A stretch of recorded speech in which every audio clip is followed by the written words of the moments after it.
आप देख रहे हैं न्यूज़ इंडिया और मैं AK सिंह। और आज मैं हम गोरखपुर के ग्रामीण विधानसभा क्षेत्र के भवापार ग्राम सभा में उपस्थित हैं और भवापार में बाबा मुंजेश्वर नाथ जी के मंदिर में उपस्थित हैं। हम कैमरामैन से कहेंगे पहले कैमरामैन थोड़ा गेट की तरफ से कैमरे को घुमाकर मंदिर की तरफ दिखाएं। यहाँ ऐसी मान्यता है कि यहाँ आज के 400 वर्ष पहले यहाँ के जो भवापार स्टेट के राजा मुंज जी हुआ करते थे, उनके राज्य में ये सारी जो है ज़मीनें आज जो आप मंदिर के तरह से देख रहे हैं, ये मंदिर न हो करके यह सब खेत था, बागवान था। तो जब यहाँ के राजा के जो प्रजा थे, जब वहाँ खेतों की जुताई कर रहे थे हल से, फावड़े से, तो एक ऐसा जगह यहाँ पर था, जब उसकी जुताई की जा रही थी तो जैसे उसका हल वो फावड़ा उस पत्थर पे लगा तो पत्थर से अचानक एक खून की धारा बहने लगी। और उसको जब बार बार ऐसा कई बार किया गया, उस पे कई बार जब हल से जोता गया, फावड़े से प्रहार किया गया, तो वहाँ से वो लगातार खून की धारा बहने लगी। जिस चीज़ को देखकर वो आश्चर्य में पड़ के जब यहाँ की जनता जाके राजा साहब को ये बातें बताई, तो राजा साहब ने अपने काफ़िले के साथ यहाँ पर आए और उस चीज़ को बहुत करीब से देखा। फिर पुनः वही काम किया गया, फावड़े से फिर उस पे प्रहार किया गया उस पत्थर पे, फिर वो खून बहने लगा। राजा साहब आश्चर्यचकित रह गए और उन्होंने उसकी जब खुदाई करवाना शुरू किया तो उसमें एक बहुत प्राचीन, बहुत बड़ा शिवलिंग निकला, जिस शिवलिंग की स्थापना राजा साहब ने इस मंदिर में कराई है। और ये जो शिवलिंग की स्थापना हुई है, इसका एक्यूरेट समय यहाँ के कोई महंत, कोई पुजारी नहीं बता सकते हैं। वो बताते हैं कि लगभग 300-400 वर्ष पहले जब भवापार स्टेट में राजा मुंज नाम के राजा रहा करते थे, उन्हीं के कार्यकाल में ये शिवलिंग की स्थापना किया गया है। और यहाँ ऐसी मान्यता है कि जो भी श्रद्धालु यहाँ आकर पूजा पाठ दर्शन करते हैं, उनकी हर मनोकामना यहाँ पूरी होती है। आइए हम ऐसे चमत्कारी शिवलिंग का दर्शन आपको नज़दीक से कराते हैं।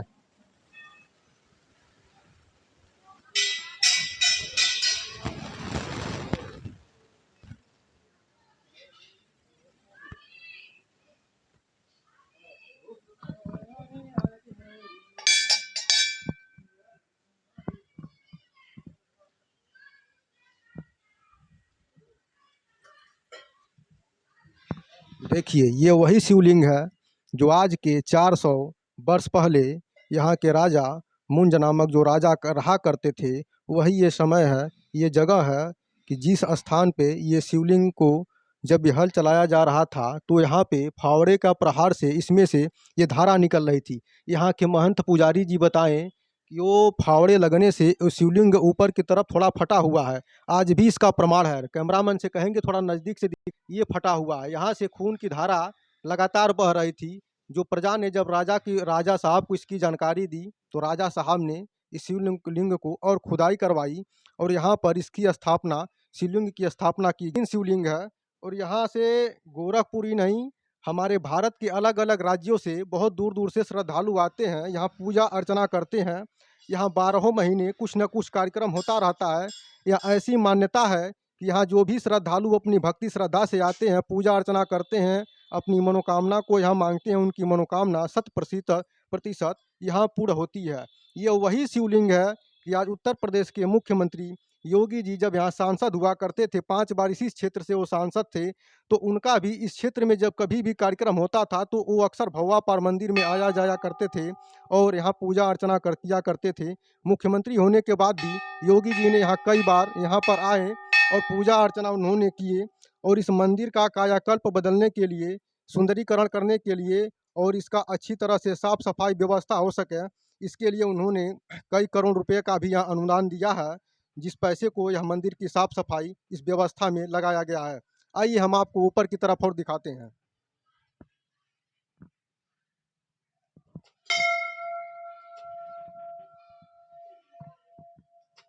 यहाँ एक चीज़ और है कि ये मंदिर स्थापना होने के बाद जब यहाँ के राजा साहब ने, आपने देखा कि ये शिवलिंग काफ़ी बड़ा है, शिवलिंग नीचे की तरफ में है, ऊपर इस साइड में जब वहाँ छत लगाया जा रहा था, तो जैसे ही छत लगाया जाता है तो कुछ दिन बाद छत अपने आप टूट कर गिर जाता है। ये प्रक्रिया कई बार हुई। यहाँ के महंत जी पुजारी बताते हैं कि जब भी यहाँ पर छत लगाया जाता है तो शिवलिंग के ऊपर से जो छत लगता है वो छत अपने आप टूट कर गिर जाता है। कई बार छत लगाया गया और छत कई बार टूट कर यहाँ पर गिर चुका। तो यहाँ की ऐसी मान्यता है कि यहाँ के जो बाबा मुंजेश्वर नाथ जो स्थापित हैं, उनको छत जो है अच्छा नहीं लगता है। वो बिना छत के ही यहाँ रहना पसंद करते हैं। क्योंकि यहाँ के पुजारी मंथ जी ने बताया कि हम लोग छत की निर्माण इसलिए करा रहे थे ताकि वो छत के अंदर एक मकान के अंदर शिवलिंग रहे तो अच्छा रहेगा। लेकिन बार बार छत लगाने के बाद भी छत अपने आप यहाँ गिर जाता है, छत रुकता नहीं है। कई बार ये घटनाएं हो चुकी, तब से शिवलिंग को उसी तरीके से छोड़ दिया गया है। आप देख सकते हैं यहाँ पर परिक्रमा के लिए भी काफ़ी जगह है। आइए आपको हम दिखाते हैं। देखिए, बहुत ही प्राचीन मंदिर है, बहुत दूर दूर से श्रद्धालु आते हैं। देखिए, बाकी हम और भी आपको दिखाने का प्रयास करेंगे। आइए। राजा मुंज जी के द्वारा ये शिवलिंग की स्थापना की गई है, इसीलिए इस मंदिर का नाम मुंजेश्वर नाथ पड़ा।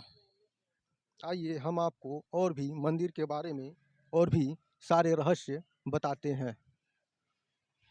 देखिए, हम आ गए हैं बाबा मुंजेश्वर नाथ के मंदिर के बगल में। ये जो जलाशय है, इसे आप तालाब की तरह देख रहे हैं। देखिए कितना बड़ा इसका राजा साहब ने निर्माण कराया था।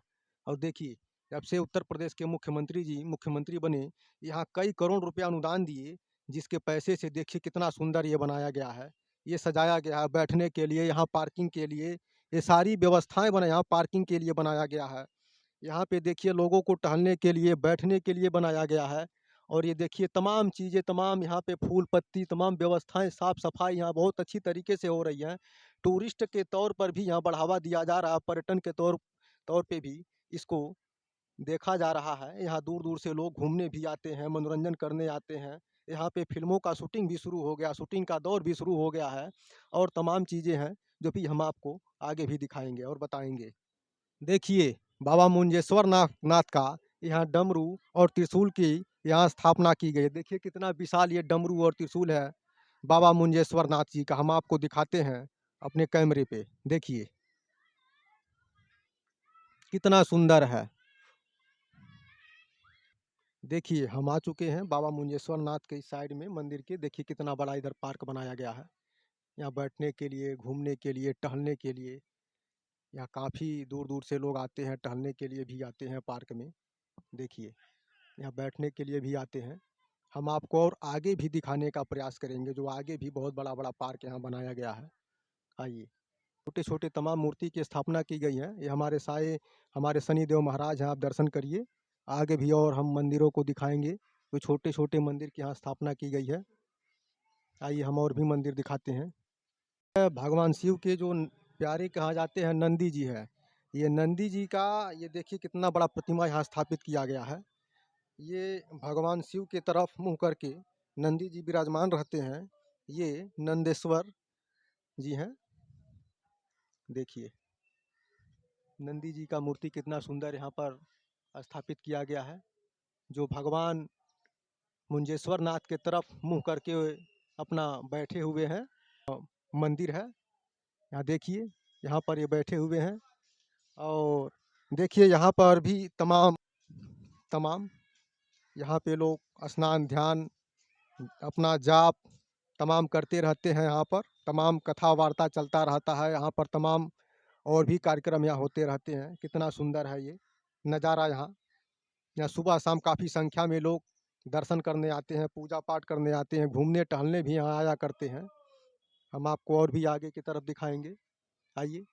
हाँ, बाबा मुंजेश्वर नाथ में एक पुजारी जी हैं। हम इनसे थोड़ा सा और स्पष्ट जानने का प्रयास करेंगे कि यहाँ शिवलिंग की स्थापना कब हुई, किसके द्वारा हुई, शिवलिंग की उत्पत्ति कैसे हुई, यहाँ कहाँ से लोग यहाँ आते हैं, क्या क्या मनोकामना उनकी पूर्ति होती है। तो आइए हम इंडिया में आपका स्वागत है। पहले आप अपना नाम बताइए। जी, हमारा नाम त्रिलोकी राम त्रिपाठी है और हम यहीं के मूल निवासी हैं। और हमारे वहाँ बहुत सारे भक्तजन अपनी बातों को लेके आते हैं और सबकी मनोकामना यहाँ पूरी होती है। क्या आप बता सकते हैं कि ये शिवलिंग जो है किस प्रकार से शिवलिंग की उत्पत्ति यहाँ हुई थी। ऐसा लोग बताते हैं कि हमारे वहाँ बहुत सारी मूंज थी और घास पास था। उसी में यहाँ के कोई निवासी थे जो हल चलाते रहे और बाद में भगवान को स्पर्श हुआ और लोग बताते हैं कि उसमें से कुछ धाराएं निकली ब्लड की, जो वह तुरंत डर के गोसाई बाबा जो थे अपने घर भाग गए।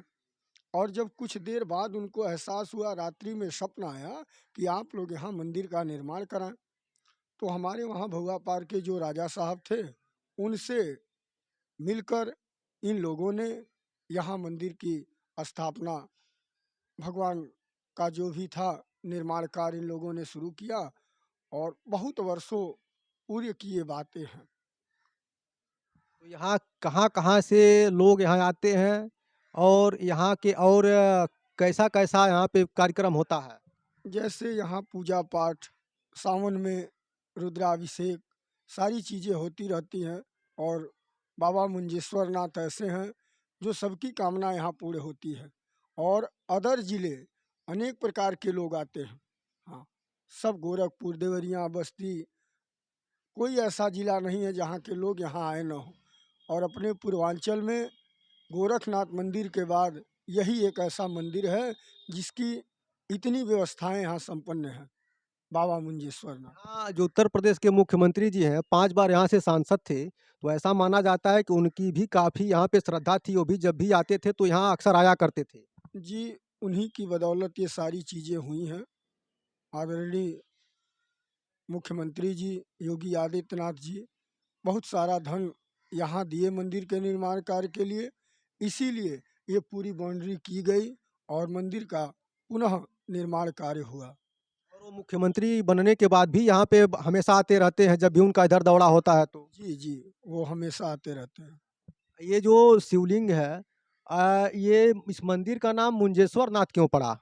वही वहाँ जब टकराया मुझ से तो उसमें राजा मुंज जो थे उन्हीं के नाम से इनका निर्माण हुआ। जी। यहाँ कथा वार्ता, जाप सारी चीज़ें चलती हैं। हमेशा जान लीजिए हर 6 महीने 3 महीने में कोई ना कोई कथा जाप पूजा पाठ हमेशा होता रहता है। और इससे पहले अभी 2 रुद्र महायज्ञ हुआ जो हम लोगों के दक्षिण साइड में है। यहाँ हमेशा भगवान की कथा लीलाएँ होती रहती हैं और बड़े श्रद्धा के साथ लोग बाबा मुंजेश्वर नाथ धाम में आते हैं। तो ये थे यहाँ के पुजारी जी और एक महात्मा जी के द्वारा पुजारी जी के द्वारा हमें जानकारी ये भी मिली है कि महाशिवरात्रि के दिन एक परंपरा है कि रात्र 12 बजे राजा जी के परिवार से कोई भी एक ऐसा व्यक्ति आता है जो रात्रि 12 बजे गाजे बाजे के साथ में आता है और वह पहला जलाभिषेक इस मंदिर पे करता है शिवरात्रि के दिन 12 बजे के बाद। उसके बाद से ये जनता के लिए इस मंदिर को खोल दिया जाता है और तब से ये सारा दिन शिवरात्रि के दिन यहाँ जलाभिषेक होता है और यहाँ बड़ी संख्या में लाखों लोगों की संख्या में यहाँ भीड़ लगी होती है महाशिवरात्रि के दिन। सावन भर यहाँ मेला लगा रहता है पूरे महीने और यहाँ पे हर दिन कथा है, पूजा है, पाठ है, जो शादी की तमाम दिखैया वाला जो कार्यक्रम होता है, यहाँ तमाम चीज़ें होती रहती हैं। तो मेरा मकसद ये था कि आपको इस चीज़ को बताना जो तमाम रहस्य थे, जैसे मंदिर का नाम मुंजेश्वर नाथ क्यों पड़ा, मंदिर की उत्पत्ति कब हुई, इसका निर्माण कौन कराया, हमने सारी चीज़ें आपको अवगत कराया। हमारा मेन उद्देश्य है कि अपने सनातन धर्म को आगे बढ़ाना, इसका प्रचार प्रसार करते रहना, लोगों को जागरूक करते रहना। तो हमने यहाँ पे जो भी हमें जानकारियाँ मिली, हमने आपको दिखाया। आगे भी हम प्रयास करते रहेंगे कि आपको ऐसे तमाम रहस्य हैं जो अभी हमारे पूर्वजों ने जो इस चीज़ को करके गए हैं, हमारी आज की युवा पीढ़ी उसे भूल चुकी है, उसे नहीं जानती है और हम उस चीज़ को तमाम ऐसे रहस्य हैं जो आज भी छिपे हुए हैं, उन रहस्य को हम लेकर आपके सामने आते रहेंगे, आपको दिखाते रहेंगे। तमाम चीज़ें हमारे सनातन धर्म में हमारे ऋषि मुनियों, हमारे पूर्वजों ने हमें देकर गए हैं। हमें उसकी रक्षा, सुरक्षा, उसकी देख-रेख करना है और धर्म से जुड़े रहना है। हम फिर मिलेंगे आपको किसी नए एपिसोड के साथ, किसी नए मंदिर के साथ, किसी नए रहस्य के साथ। तब तक के लिए कैमरामैन के प्रजापति के साथ मैं एके सिंह लेते हैं विदा। मिलेंगे फिर आपको किसी और अगले कार्यक्रम में, किसी और अगले तथ्य को लेकर, अगले और किसी नई चीज़ को लेकर। तब तक के लिए अपना ख्याल रखिए। नमस्कार।